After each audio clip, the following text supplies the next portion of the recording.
네, 여러분 안녕하세요. 오늘은 말하기에 대해서 한번 말씀드려 볼게요. 글쎄요, 말하기, 연주자로 치면 연주를 하는 모습이죠. 말을 한다는 것은, 그죠? 연주자들은 그러니까 연주를 할 때 음정과 박자를 일단 기본적으로 지켜야 되듯이 우리가 영어로 말을 하는 사람은 기본적으로 그 언어 고유의 사운드에 대한 이해 내지는 연습은 돼 있어야 되는 게 맞는 거죠. 말하기를 얘기할 때 크게 봤을 때 우리가 소리 측면과 내용 측면을 따져볼 수 있겠는데 저는 지금 우선 소리 측면에 대해서 좀 말씀을 드릴게요. 과거 김대중 대통령님이 노벨 평화상을 받은 적이 있어요. 제가 CNN에서 기자하고 인터뷰하는 것을 생중계한 걸 본 적이 있는데 김대중 대통령님의 발음은 글쎄요, 영어권 사람들의 관점에서 보면 굉장히 좀 생소한 발음이시죠. 하지만 그들은 그를 리스펙트하기 때문에 열심히 받아 적습니다. 이처럼 영어는 콘텐츠가 중요한 거예요. 하지만 우리는 지금 영어라는 언어를 학습하는 사람이라고 생각했을 때는 기본적으로 가능하면 좀 폼나게 영어하는 거, 우리 연주자들이 무대에서 폼나게 연주하듯이 좀 폼나게 영어하는 거 상상하고 학습하는 거 저는 나쁘지 않다고 생각합니다.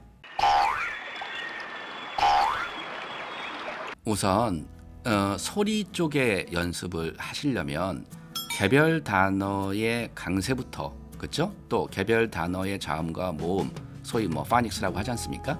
이런 것부터 시작을 하셔서 이 단어들이 조합됐을 때는 어떤 사운드로 또 바뀌는가, 그렇죠? 우리가 연음이 생기고 축약이 생기고요, 그렇죠? 등등 해서, 그리고 이걸 문장 단위로 갔을 때는 호흡을 어떻게 하는 게 맞는가 등등 해서 이런 쪽에 어떤 개별적인 연습을 하셔야 돼요. 물론 지금 유튜브상에 엄청나게 많은 유튜브 영어 관련 콘텐츠가 있기 때문에 이걸 활용하시는 거 너무나 좋고요. 만약에 그걸 체계적으로 좀 더 하고 싶다 하면은 마찬가지로 전문가의 도움을 받는 게 낫다고 저는 생각합니다. shoes, shoes, shoes. 털에 쭉 힘이 들어가고 넘은 힘을 빼고 넘은 자, 이렇게 greetings, small talk 이런 거 배우는 거 저는 나쁘다고 생각하지 않고요. 당연히 필요한 거고 너무나 중요한 겁니다. 그런데 우리가 영어를 공부하는 궁극적 목적은 사실 거기에서 끝나는 건 아니잖아요. 여러분들이 누군가 외국인들과 영어권 사람들과 좀 심도 있는 대화를 나누고 싶고요. 또 비즈니스를 할 때는 다양한 환경들에 처하게 되잖아요. 단순히 거래만 하는 게 아니고 개인적인 이야기도 해야 되지만 어떤 경우에는 좀 시사적인 이야기도 할 수 있어야겠고, 또는 상대의 감정에 좀 호소할 수 있는 좀 능수능란한 어떤 화법도 좀 구사할 줄 알아야겠고요. 등등 해서 우리가 일반적으로 생각하는 것보다는 조금 더 한 걸음 더 들어가는 영어를 사실 해야지 이 영어라는 언어를 한 의미가 내지는 가치가 있지 않을까 저는 생각을 합니다. 그렇게 하기 위해서는 거기에 맞는 그런 정도의 퍼포먼스를 할 수 있는 내지는 말하기를 할 수 있는 인풋이 갖춰져야 돼요. 인풋이라 함은 말 그대로 듣고 읽는 것을 말하는 겁니다. 이 부분도 내 스스로가 물론 할 수는 있죠. 그런데 초심자들이 가장 힘들어하는 건 내가 그럼 뭘 해야 되지? 뭘 읽어야 되지? 뭘 들어야 되지? 그런 경우에는 마찬가지로 전문가의 도움을 받는 게 저는 바람직하다고 생각합니다. Not a single day seems to pass without someone or something doing something. 자, 이렇게 되는 건데요. 내용적인 측면에서 우리가 또 한번 생각해 봐야 되는 부분이, 자, 그러면 좀 복잡한 얘기도 하고 싶고 한데 사실 우리가 외국인하고 대화를 나눌 때요, 내지는 내가 학습을 할 때도요, 내가 말하기 연습을 할 때도 할 말이 없어서 말을 못하는 경우도 많아요. 우리가 집안에서 저녁 먹으면서 아버지한테 아버지 요즘 남북 관계가 교착 상태에 빠져 있는데 어떻게 생각하십니까?